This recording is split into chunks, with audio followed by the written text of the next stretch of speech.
नमस्कार विद्यार्थियों। आज हम चर्चा करेंगे जो विभिन्न श्रेणी के पशु हैं उनके प्रबंधन के समय हमें क्या क्या तकनीकें अपनानी चाहिए, ठीक है, उनका किस प्रकार से प्रबंधन किया जाता है। तो विभिन्न जो पशुओं हैं उनका प्रबंधन की तकनीकें देखेंगे आज।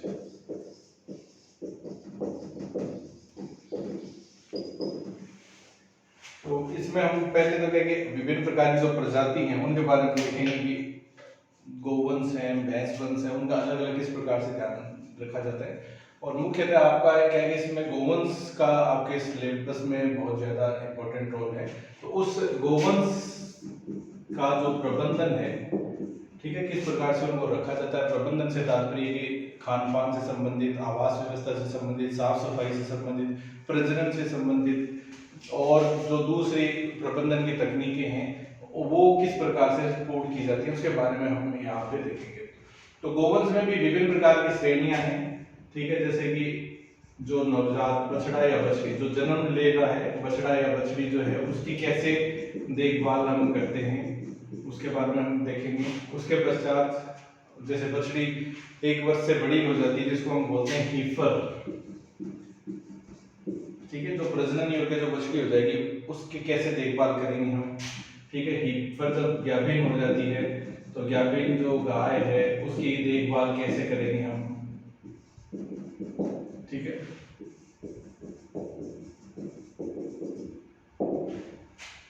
इसके पश्चात प्रसव के समय गाय की क्या देखभाल की जाती है। प्रसव के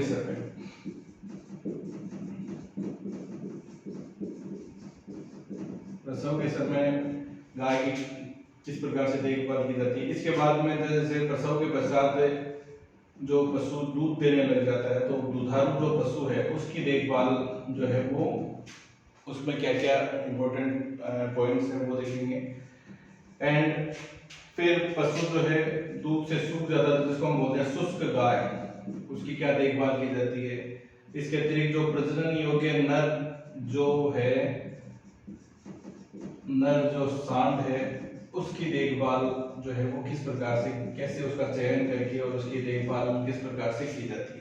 तो इन विभिन्न जो गोवंश में भी देखो अलग अलग जैसे आयु वर्ग के आधार पे हम देखें या अलग अलग श्रेणियों के आधार पे विभिन्न प्रकार की ये श्रेणियां हैं जिनकी देखभाल और उनके प्रबंधन के लिए हमें कौन कौन सी बातों का ध्यान रखना पड़ेगा उसके बारे में हमें यहाँ चर्चा करें। तो सबसे पहले हम देखते हैं कि जो नवजात है उसकी देखभाल किस प्रकार से की जाती है।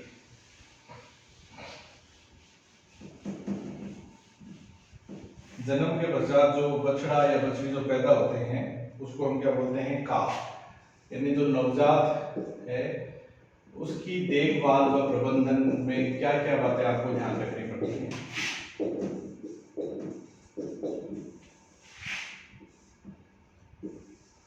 काफ का मैनेजमेंट जो है वो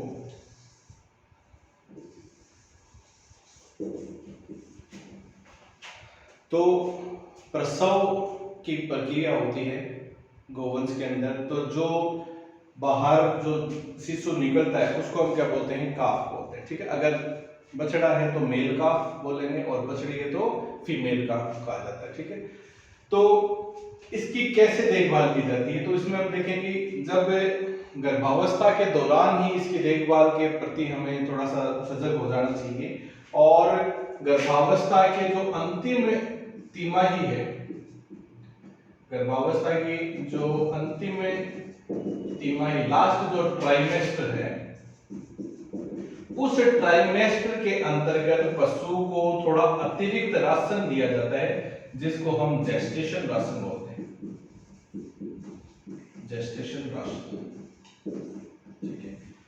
ये जेस्टेशन राशन क्या होता है, ये जेस्टेशन राशन जब गाभिन पशु जब हो जाता है तो उसको लास्ट ट्राइमेस्टर में, अंतिम तिमाही में, यानी 7, 8, 9 महीने के अंतर्गत वहां पे थोड़ा अतिरिक्त राशन जो है वो दिया जाता है। 1 से 1.5 किलो अतिरिक्त बंडा दिया जाता है जो मेंटेनेंस राशन के, निर्वाह राशन के अतिरिक्त होता है। उस अतिरिक्त राशन को हम क्या बोलते हैं, जेस्टेशन राशन। इससे क्या होगा, जो गर्भ में पल रहा जो शिशु है उसका विकास और उसकी जो ग्रोथ है वो अच्छे से हो पाती है। ठीक है, इसके लिए हमें गर्भावस्था के दौरान ही ध्यान देना पड़ जाता है। अब जैसे ही पशु प्रसव के नजदीक होता है तो उसको कहाँ पे ले आया जाता है? जो मादा पशु है, जो गाय है, जब प्रसव के समय होगा तो उसको कहाँ पे लाके प्रसव की प्रक्रिया कहाँ की जाती है? हमने देखा था जब डेयरी फार्म की विभिन्न यूनिट देखी थी तो उसमें एक टर्म आई थी काविंग बॉक्स। काविंग बॉक्स वह स्थान है जहां पे प्रसव की क्रिया करवाई जाती है। ठीक है, तो जैसे ही प्रसव की क्रिया के नजदीक पशु होता है तो 10 से 15 दिन पहले ही हम अन्य समूह से अलग करके उसको कहाँ रखते हैं? काविंग बॉक्स में रखते हैं। इससे क्या होता है, एक तो जो गर्भिणी पशु है, गर्भस्थ पशु है, उसको दूसरे जानवरों से, दूसरे जो पशु हैं समूह के दूसरे पशुओं, उनसे कोई चोट लगने का भय नहीं रह पाता। साथ ही साथ काविंग बॉक्स में हम पशु को अकेला रखते हैं तो उसकी अतिरिक्त देखभाल की जा सकती है। ठीक है, उस गर्भिणी पशु की अतिरिक्त देखभाल की जा सकती है। उसको जो जेस्टेशन राशन हमें प्रोवाइड करवाना है या अन्य कोई भी जो पोषण संबंधी चीजें हमें उसको देनी होती है वो हम उसको काविंग बॉक्स के अंतर्गत वहां पे दे सकते हैं। ठीक है, अब प्रसव की क्रिया होगी। प्रसव की क्रिया के 3 चरण होते हैं, वो हम जब इसकी देखेंगे कि जो प्रसव के समय गाय की देखभाल, वहां पे हम उसकी चर्चा करेंगे। प्रसव के पश्चात जो नवजात बाहर निकल गया, ठीक है, प्रसव की सेकंड स्टेज में नवजात जो है वो बाहर आ जाता है। ठीक है, ये जो गर्भस्थ गाय है, जैसे ये यूट्रस है, इसमें ये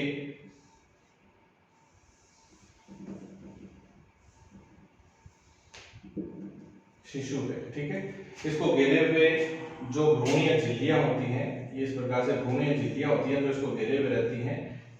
अब पहली प्रसव के प्रथम प्रावस्था के अंतर्गत तो जो फर्स्ट वाटर बैग है, जिसको हम बोलते हैं मटानी बोलते हैं, वो बाहर आती है। ठीक है, वो फूट जाती है, उसके अंदर का द्रव्य बाहर निकलता है। सेकंड स्टेज में क्या होता है, ये फीटस बाहर आता है। ठीक है, ये फीटस बाहर आता है और फीटस जब बाहर आएगा तो उसके दोनों, ये सामान्यतः जो अवस्था होती है, जो प्रेजेंटेशन होती है, वो एंटीरियर प्रेजेंटेशन, यानी आगे वाले पैर बाहर आते हैं खुली हुई अवस्था में और उनके ऊपर सिर जो है वो आता है, इस प्रकार से आएगा और पशु जोड़ लगा के और उसको बाहर निकाल देता है। ठीक है, तो बछड़ा या बछड़ी जो भी नवजात आया है, काफ जो आया है, वो बाहर आ जाता है।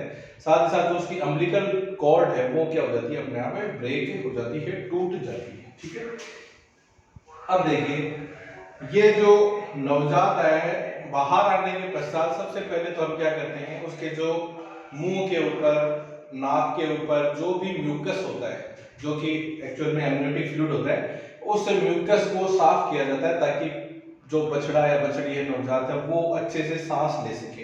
काफ के बेहतर सांस लेने के लिए हम सबसे पहले उसके नाक से, मुंह के ऊपर से जो भी म्यूकस लगा हुआ है उसको साफ करते हैं। ठीक है, तो पहला ये करेंगे, हम उसके म्यूकस को साफ करेंगे। जो उसके नाक और मुंह पर जो म्यूकस है उसको साफ करते हैं। ठीक है, ताकि उसको क्या है, सही श्वसन क्रिया जो वो सही सुचारू रूप से हो सके। उसके बाद में हम कपड़े से उसके जो आंखों के ऊपर से, कानों के ऊपर से, चेहरे के ऊपर से जो भी जितना म्यूकस लगा हुआ वो सारा का सारा साफ करते हैं। ठीक है, उसके बाद में बाकी जो रेस्ट बॉडी है, शेष शरीर है, उसके ऊपर से भी म्यूकस को हटा दिया जाता है। इसके बाद में हम देखते हैं नेवल कॉर्ड, जो नाभि यानी जिससे जुड़ा हुआ रहता है, अम्बिलिकल कॉर्ड के द्वारा फीटस जो है वो गर्भाशय से जुड़ा हुआ रहता है, वहां से पोषण प्राप्त करता है। लेकिन जैसे ही बाहर आएगा वो अम्बिलिकल कॉर्ड क्या हो जाती है, टूट जाती है। अम्बिलिकल कॉर्ड कई बार क्या हो जाती है, थोड़ी लंबी टूट जाएगी। ठीक है, जैसे ये बछड़ा या बछड़ी आपके पैदा हुआ है तो कई बार क्या है, जैसे कई बार तो इतनी दूरी से टूटेगी, लेकिन कई बार क्या होता है, काफी लंबी टूट जाती है। तो ऐसी स्थिति में आपको क्या करना है, लगभग 2 इंच दूर से, यानी बछड़े से लगभग 2 इंच दूर से इसको साफ कैंची या ब्लेड की सहायता से काट देते हैं। ठीक है, नेवल कॉर्ड को जो है, अम्बिलिकल कॉर्ड को, उसको काट दिया जाता है, लगभग 2 इंच दूर से काट देते हैं और उसके ऊपर जो है फिर जो टिंचर आयोडीन है वो लगा दी जाती है ताकि किसी प्रकार का कोई भी इंफेक्शन उसके थ्रू फैले नहीं। वहां पे क्या लगा दिया जाता है, टिंचर आयोडीन लगा दिया जाता है। ठीक है, तो जैसे ये अम्बिलिकल कॉर्ड इतनी है तो यहाँ लगभग 2 इंच दूर से हम इसको जो है वो काट देते हैं और यहाँ पे जो इस भाग के ऊपर टिंचर आयोडीन जो है वो लगा देते हैं। ठीक है, अब इसके पश्चात काफ को साफ एक कपड़े की सहायता से उसको पूरा साफ किया जाता है और उसके बाद में हम उसको जो माँ है उसके पास में छोड़ देते हैं। माँ के पास छोड़ने से माँ जो है उसको चाटना प्रारंभ करती है। ठीक है, उससे क्या प्रभाव पड़ता है, एक तो चाटने से क्या होता है कि जो काफ का ब्लड सर्कुलेशन है, ठीक है, वो बढ़ता है और काफ जो है वो जल्दी खड़ा हो जाएगा। साथ ही साथ दूसरा, माँ की तरफ भी इसका एक बेनिफिट है कि चाटने से मातृत्व भाव जो माँ की ममता है वो जागृत होती है और प्रोलैक्टिन हार्मोन का सिक्रीशन होगा तो दुग्ध उत्पादन जो है गाय में बढ़ता है। ठीक है, जो प्रोलैक्टिन हार्मोन है वो कौन सा हार्मोन कहलाता है, मातृत्व हार्मोन भी कहलाता है। और वो जैसे बछड़ा पास में आएगा उसको माँ चाटेगी तो उससे क्या वो मातृत्व हार्मोन यानी प्रोलैक्टिन हार्मोन जो है वो बढ़ता है और दुग्ध उत्पादन की प्रक्रिया बढ़ेगी। फिर कुछ समय पश्चात में, लगभग आधे घंटे पश्चात में, जो बछड़ा है या बछड़ी जो है आपके वो खड़ा होना स्टार्ट हो जाता है। ठीक है, खड़े होने के पश्चात अब एक इंपॉर्टेंट बात आएगी कि जो जैसे ही बछड़ा बछड़ी खड़ी हो जाती है या हम जितना जल्दी हो सके उसको जो है वो खींच पिलाना चाहिए। खींच यानी कोलेस्ट्रम, इंग्लिश में कोलेस्ट्रम कहते हैं इसको, खींच पिलाना चाहिए। खींच पिलाना जो है वो जितना जल्दी हो सके, जैसे ही बछड़ा बछड़ी खड़ा हो जाए उसके पश्चात जितना शीघ्र हो उसके अडर को साफ करके और उसको काफ को खींच जो है वो पिलाना चाहिए। खींच पिलाने के अपने कुछ फायदे हैं। क्या क्या फायदे हैं ये इंपॉर्टेंट है, ये भी कई बार जो है शॉर्ट नोट क्वेश्चन में पूछे जा सकते हैं कि खींच पिलाने के क्या क्या फायदे हैं। सबसे पहला फायदा, ठीक है, ये है कि भाई इसमें खींच के अंदर जो विटामिन तथा मिनरल यानी खनिज लवण ये सामान्य दूध की अपेक्षा 8 से 10 गुना तक अधिक होते हैं,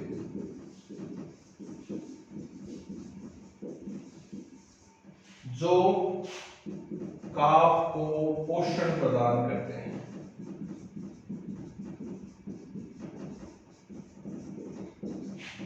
ठीक है, अच्छा, कोलोस्ट्रम है क्या चीज? कोलोस्ट्रम स्तन ग्रंथियों का स्राव है जो प्रसव के बाद में 2 से 3 दिन तक आता है। वो स्राव क्या कहलाता है? खींच या कोलोस्ट्रम कहलाता है। प्रसव के बाद में जो स्तन ग्रंथियों का स्राव वो क्या कहलाता है? खींच कहलाता है।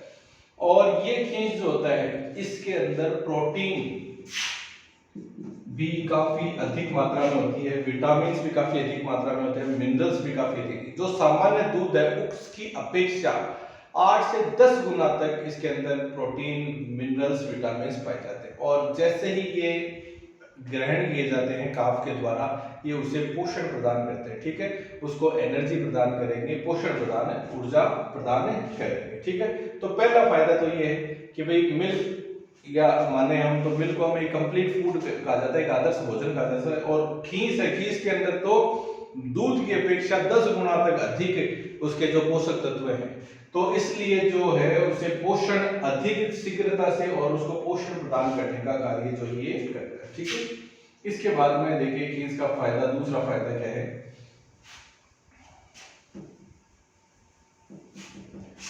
खींच जो है वो लग्जेटिव की तरह कार्य करता है।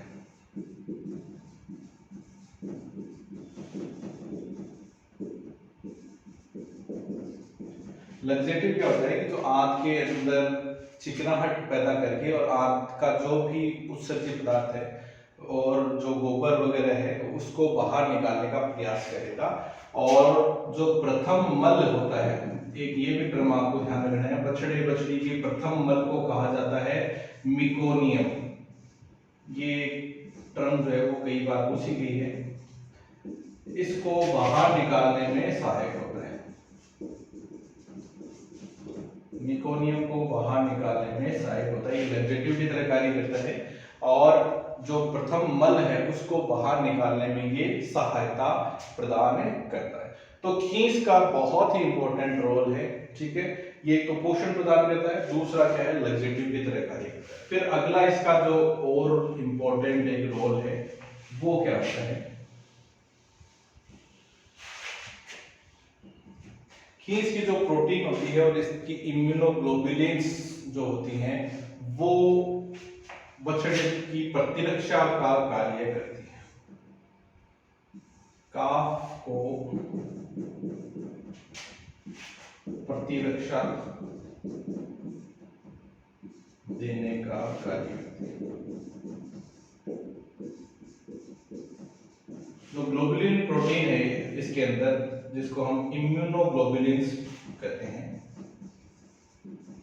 ये इम्यूनोग्लोबुलिन्स बछड़ी को ये एंटीबॉडी की तरह काम आती है उसकी, और शरीर के अंदर एंटीबॉडी जैसे ही जाएगी उसका जो डिफेंस सिस्टम है, प्रतिरक्षा तंत्र है, इम्यून सिस्टम है, वो क्या होता है, रेज होता है, और बछड़े को रोगों से लड़ने की जो प्रतिरक्षा है वो ज्यादा बढ़ती है, ठीक है। तो ये एक बहुत ही इंपॉर्टेंट चीज है जो हमने देखा कि इसके अंदर, खींच के अंदर जो प्रोटीन्स होती है वो सामान्य से अधिक मात्रा में है, और ग्लोबुलिन प्रोटीन, और ग्लोबुलिन में भी इम्यूनोग्लोबुलिन यानी जो इम्यूनिटी को बढ़ाने वाली ऐसी ग्लोबुलिन प्रोटीन्स, और ये क्या है, एंटीबॉडी की तरह जाएंगी। जैसे ही बछड़ा ग्रहण करेगा उसके जो अवशोषण के बाद में रक्त के अंदर एंटीबॉडी की तरह ये कार्य करती है। और दूसरा भी मैंने आपको बताया था कि जितना जल्दी से जल्दी हो सके उतना खींच पिलाने का कार्य करना चाहिए, वो भी इसीलिए क्योंकि जितना जल्दी आप खींच पिलाएंगे, जो काफ है उसकी आंत उनको अवशोषण करने के लिए उतनी ही परमिएबल होती है, ठीक है। जैसे जैसे टाइम निकलता जाएगा उसकी इन इम्यूनोग्लोबुलिन्स के प्रति परमिएबिलिटी, पारगम्यता वो घट जाती है। इसलिए जितना जल्दी हो सके जन्म के पश्चात, तुरंत पश्चात जो है वो खींच पिलाने का कार्य जो है काफ को करना चाहिए, ठीक है। तो ये बहुत ही इंपॉर्टेंट एक जो क्वेश्चन है कि खींच क्या है और खींच पिलाने के क्या क्या फायदे होते हैं। तो ये हमने तीन जो मुख्य फायदे देखे, ये आपको ध्यान रखने हैं। एक तो ये रोगों से लड़ने की शरीर के अंदर रक्षा, प्रतिरक्षा तंत्र है उसको बढ़ाने का काम करता है। कैसे, क्योंकि कोलेस्ट्रॉल में होते हैं इम्यूनोग्लोबुलिन्स, और ये इम्यूनोग्लोबुलिन्स बछड़े की एंटीबॉडी की तरह कार्य करती है, ठीक है। दूसरा, जो प्रथम मल है, काफ का प्रथम मल है जिसे मेकोनियम कहा जाता है, उस मेकोनियम को बाहर निकालने का ये कार्य करती है। तीसरा, जो इसको पोषण प्रदान करने का कार्य करती है, ठीक है। यानी जैसे बछड़ा दूध पिएगा, खींच पिएगा, ठीक है, उसको क्या मिलेगी, एनर्जी मिलेगी, ताकत मिलेगी, पोषण मिलेगा उसको, ठीक है।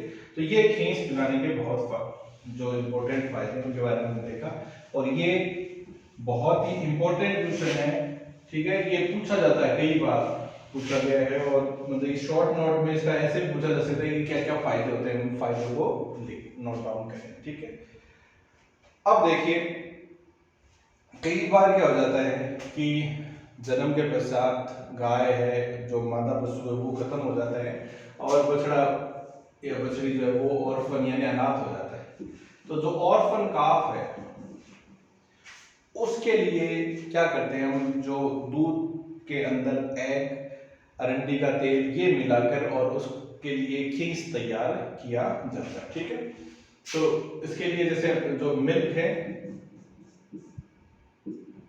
लगभग ये 568 ml मिल्क, उसके अंदर पानी मिलाते हैं,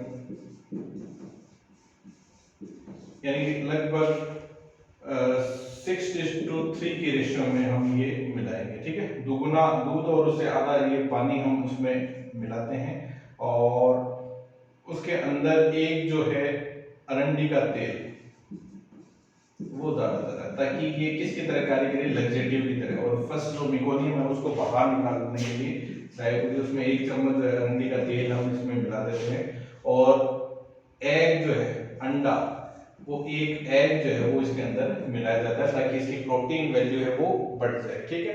तो ये अंडा उसके अंदर फेंट के और उसके अंदर मिला जाता है, और इनको मिलाकर और खींच तैयार किया जाता है, जब मान लो गाय है वो खत्म हो गई है, जन्म के देते ही खत्म हो गई, तो उसको खीस नहीं मिला, तो उसको खीस प्रिपेयर करने के लिए हम इस प्रकार से दूध, अंडा और अरंडी का तेल इनको मिलाकर हम खीस तैयार करते हैं और वो बछड़े को पिलाया जाता है। ठीक है, तो खीस पिलाना बहुत ही इम्पोर्टेंट और ये मान के चलिए एक महत्वपूर्ण बिंदु है बछड़े के जीवन काल में, क्योंकि इसी से उसको पोषण मिलेगा और इम्यूनिटी इंपॉर्टेंट है, उसको इम्यूनिटी, रोगों से लड़ने की प्रतिरोधक क्षमता मिलती है। इसीलिए क्या होता है, जो ऑर्फन काफ होते हैं उनको खीस नहीं मिल पाता तो वो क्या रह जाते हैं, कमजोर रह जाते हैं। देखा होगा आपने, ह्यूमन के अंदर भी होता है कि जो अनाथ होते हैं वो क्या होते हैं कि भाई उनको अगर पोषण नहीं मिल पाएगा और शुरुआत में उनकी क्या प्रतिरक्षा तंत्र उतना मजबूत नहीं हो पाता है तो उनकी इम्यूनिटी कुछ कमजोर रह जाती है। तो ये एक इम्पोर्टेंट महत्वपूर्ण बिंदु है काफ रेजिंग के लिए कि कोलेस्ट्रम पिलाना बहुत ही इम्पोर्टेंट महत्वपूर्ण बिंदु, और यदि कोलेस्ट्रम नहीं है तब हम कोलेस्ट्रम तैयार कर सकते हैं। ठीक है, और वो बछड़ों को या बछड़ियों को जो काफ को जो पिलाया जा सकता है। ठीक है, अब देखिए 2 से 3 दिन तक, मतलब माने 3 दिन तक जो है काफ जो है वो क्या पीता रहेगा, कोलेस्ट्रम यानी खीस पीता रहता है। लगभग सामान्य 2 से 3 दिनों तक गाय के खीस आता है। ठीक है, और कितना उसको पिलाना चाहिए ये इंपॉर्टेंट बात है। ठीक है, तो जो काफ है उसके वजन का लगभग 1/10 भाग ये जो है इतना खीस उसको पिलाना चाहिए। ये भी इंपॉर्टेंट चीज है। मिल्क फीडिंग पूछे या कोलेस्ट्रम फीडिंग पूछे कि कितनी फीडिंग करवानी चाहिए। ठीक है, तो ये फीडिंग होती है, उसका जो वजन होता है काफ का उसका 1/10 यानी जैसे 40 किलो का काफ है उसको लगभग 4 किलो उसको खीस है या जो मिल्क है वो उसको पर डे का पिलाना चाहिए। ठीक है, लगभग 4 किलो। तो उसका जो बॉडी वेट है उसका 1/4 जो पार्ट है वो हमें बछड़े को पिलाना चाहिए। बॉडी वेट का 1/10 पार्ट, 1/10वां भाग, शरीर भार का 1/10वां भाग जो है वो उसको फीडिंग करवानी चाहिए। ठीक है, अब देखो 3 दिन बाद में खीस हो जाएगा खत्म। ठीक है, अब क्या आने लग जाएगा, दूध आने लग जाता है। और 3 दिन के बाद में जो है कैसे बछड़े को पालते हैं। ठीक है, किस प्रकार से बछड़े को पाला जाता है उसके बारे में देखते हैं। हम एक बार फीडिंग की बात ही करते हैं उसकी सबसे पहले कि कैसे बछड़े को फीडिंग हम उसको क्या क्या करवा सकते हैं। तो 3 दिन तक तो खीस आपने उसको पिलाई दिया, उसके बाद में या तो काफ को 2 तरीके हैं, या तो उसको मां के साथ ही रखा जाए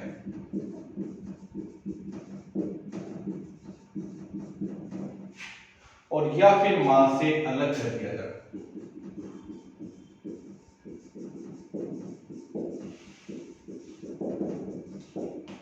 ठीक है, तो जैसे पहला तरीका तो ये है कि उसको मां के साथ में रखते हैं। जैसे ही मिल्किंग हम करेंगे उस समय उसको पहले या बाद में उसके लिए कुछ दूध छोड़ दिया जाता है अडर के अंदर, और या तो वो पहले ही जैसे हम दूध मिल्किंग करना चाहें उससे पहले ही वो दूध सक कर लेगा। ठीक है, या फिर हम मिल्किंग कर लेते हैं उसके बाद में उसके लिए कुछ दूध छोड़ दिया जाता है ताकि वो सकिंग कर ले। ठीक है, तो ये लगभग 60 दिन तक या 90 दिन तक हम बछड़े बछड़ियों जैसे हमारे सामान्यतः घरों में रखते हैं तब यही तरीका जो है वो अपनाया जाता है। लगभग 60 दिन तक उसको माँ के साथ में रखा जाता है और फिर उसके बाद में हम अलग करते हैं। दूसरा तरीका जो बड़े डेयरी फार्म्स में अपनाया जाता है वो तरीका ये है कि उस माँ से जल्दी ही अलग कर दिया जाता है और इस तरीके को हम बोलते हैं वीनिंग सिस्टम। इस तरीके को क्या कहा जाता है, वीनिंग सिस्टम। वीनिंग यानी बछड़े को मां से पृथक करने को हम क्या बोल रहे हैं, वीनिंग सिस्टम। और ये वीनिंग कब कर दी जाती है, 3 ही दिन के ऊपर। जब तक कोलेस्ट्रम पिला रहे हैं माँ के साथ में रखा हुआ है, कहाँ पे रखा हुआ है उनको, काविंग बॉक्स में। उसके बाद में माँ को कहाँ ले जाएंगे, कैटल जो पशुओं का बाड़ा है, कैटल सेट है, पशुओं का जो दुधारू पशुओं का बाड़ा है वहां ले जाएंगे। और बछड़े को कहाँ ले जाएंगे, काफ पेन के अंदर। कहाँ ले जाएंगे, काफ पेन में। और गाय को ले जाएंगे, यानी दोनों को सेपरेट हमें कर देंगे। इस सिस्टम को बोलते हैं विनिंग सिस्टम, और यही सिस्टम जो है वो बड़े डेयरी फार्म्स में अपनाया जाता है। ठीक है, तो एक तो ये क्वेश्चन बनेगा आपके कि बछड़े की वीनिंग जो डेयरी फार्म में, आदर्श डेयरी फार्म्स में या एडवांस डेयरी फार्म में बछड़े की कितने दिनों पर वीनिंग की जाती है, लगभग 2 से 3 दिनों के ऊपर। यानी जब तक खींच आएगा तब तक हम उसको साथ में रखते हैं, उसके बाद में तो ये 3 दिन ध्यान रख लेना, कितने दिनों पे वीनिंग करेंगे हम, 3 दिन पे। तो ये एडवांस तरीका वीनिंग सिस्टम। अब इतने जल्दी क्यों करते हैं वीनिंग, क्या कारण है इसका?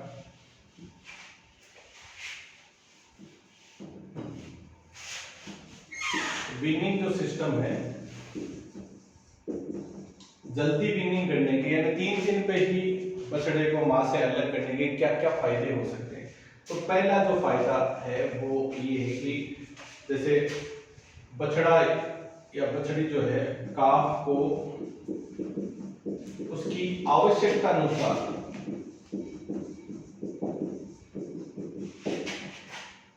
पोषण प्रदान होता है। भाई जितना उसका बॉडी वेट है उसका 1/10, उसी के अकॉर्डिंग उतना ही दूध हम उसको पिलाएंगे, एडिशनल दूध नहीं पिलाएंगे, ना कम पिलाएंगे। तो उसको जितनी आवश्यकता है उसी के अनुरूप उतना ही पोषण जो है वो उसको प्रदान किया जाता है। कई बार क्या होता है कि अधिक पोषण, कई बार अधिक दूध पिला देने से क्या हो जाता है, पशुओं में डायरिया हो जाता है। जो छोटे काफ है उनके अंदर क्या हो जाता है, डायरिया हो गया। कई बार आप देखते हैं कि बछड़ा या बछड़ी जो है वो गाय के पास में बंधे हुए हैं, रात को क्या है कि दूध सक कर लेते हैं, और पूरा दूध सक करने से उनको भाई पता नहीं रहता कितना पीना है, तो वो दूध सक करने से क्या हो सकता है, डायरिया। दूसरे दिन क्या हो जाएगा, डायरिया, और उससे क्या हो सकती है, बछड़े बछड़ी की मौत भी हो सकती है। तो पहला एक इम्पोर्टेंट कि आपको उसके आवश्यकता अनुसार पोषण प्रदान किया जा सकता है। दूसरा इसका क्या फायदा है कि यदि मान लो बछड़ा या बछड़ी जो है वो मर जाता है,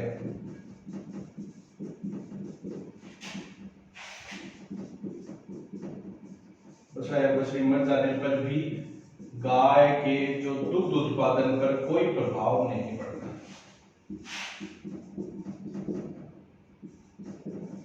कई बार क्या होता है कि शीघ्र ही मृत्यु हो जाती है बछड़े या बछड़ी की।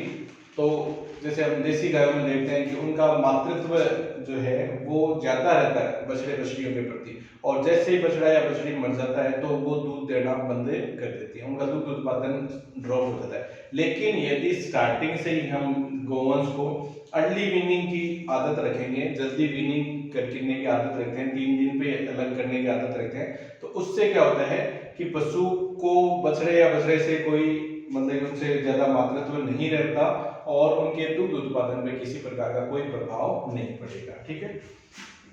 तीसरा, यदि मान लो कई बार प्रसव के पश्चात गाय जो है, जो मादा पशु है, वो मर जाती है,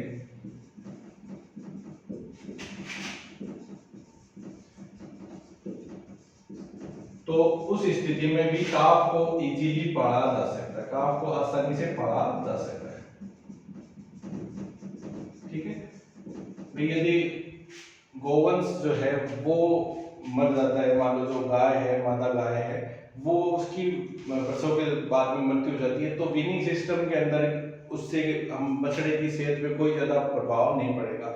हम उसको अर्ली वीनिंग का जब तरीका अपनाते हैं तो उसको 3 दिन से पालना हम वैसे ही स्टार्ट कर देते हैं अभी कोलेस्ट्रॉल के बाद, तो हमें पालने में कोई तकलीफ नहीं होती। इसके अलावा और क्या फायदे हो सकते हैं वीनिंग सिस्टम के?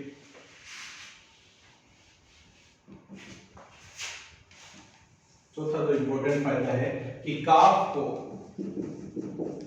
इकोनॉमिक तरीके से पाला जा सकता है।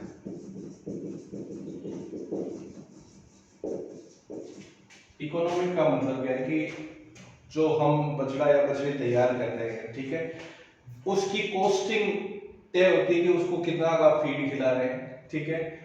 उसके ऊपर ही डिपेंड होता है कि उसकी वैल्यू क्या होगी। यदि हम किसी डेयरी फार्म को प्रॉफिटेबल हम रखना चाहते हैं तो उस स्थिति में क्या है कि जो उनको फीड दें वो अच्छी क्वालिटी का हो, लेकिन साथ ही साथ क्या हो, सस्ता हो। अब कहीं पे मान लो दूध, किसी एरिया के अंदर दूध के अधिक भाव मिल रहे हैं, तो ऐसी स्थिति में आप दूध नहीं देके उसको मिल्क रिप्लेसर या काफ स्टार्टर के ऊपर भी बछड़े को पाला जा सकता है और उस दूध को बेच के अच्छी अर्निंग की जा सकती है। तो डेयरी फार्म को यदि प्रॉफिटेबल रखना है तो जो काफ के ऊपर, इनके ऊपर जो हम पोषण के लिए खर्चा कर रहे हैं वो कैसा होना चाहिए, सस्ती दरों पे होना चाहिए, ताकि हम काफ रेजिंग को अच्छे तरीके से उसको डिजाइन कर सकते हैं, इकोनॉमिक तरीके से हम उसको कर सकते हैं। तो इसलिए सस्ती दरों पे पालने के लिए हम उसको अर्ली वीनिंग जरूरी होती है ताकि दूध को हम अच्छी दरों पे बेच सकें। इसके बाद में जो गाय है उसके बिल्कुल जो एक्चुअल दुग्ध उत्पादन है, उसका जो यथार्थ दुग्ध उत्पादन है उसका पता लगाया जा सकता है।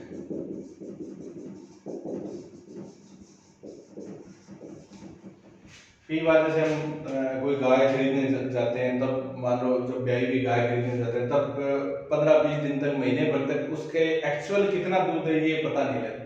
ये बताते हैं कि हम तो 2 थनों से हम इतना लीटर दूध निकालते हैं और फिर उसको कैलकुलेट करके कि उससे डबल होगा, या 3 थनों से इतना निकाल रहे हैं, उससे कैलकुलेट करके उसका अंदाजा लगाया जाता है कि इतना दूध उत्पादन इससे हो सकते हैं। लेकिन यदि हम बछड़े या बछड़ी को अलग कर देते हैं और कंप्लीट उसका दुग्ध उत्पादन, उसका पता हम लगा सकते हैं, तो यथार्थ दुग्ध उत्पादन का उसका पता लगाया जा सकता है, ठीक है।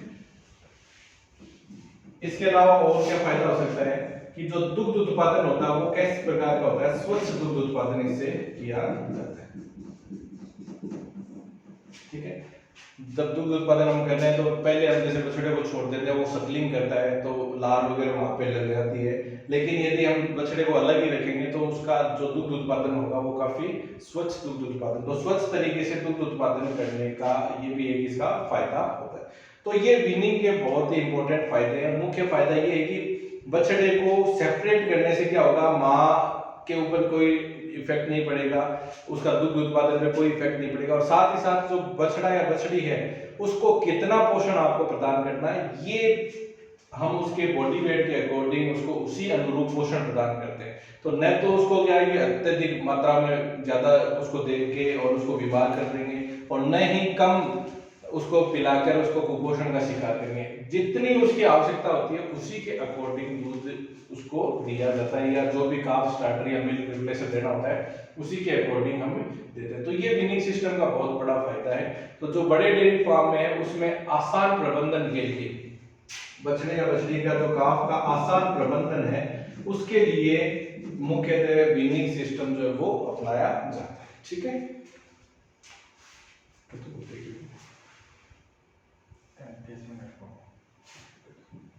ठीक है, तो आज के लिए इतना सफिशिएंट है, आगे अपन कल देखते हैं और क्या क्या।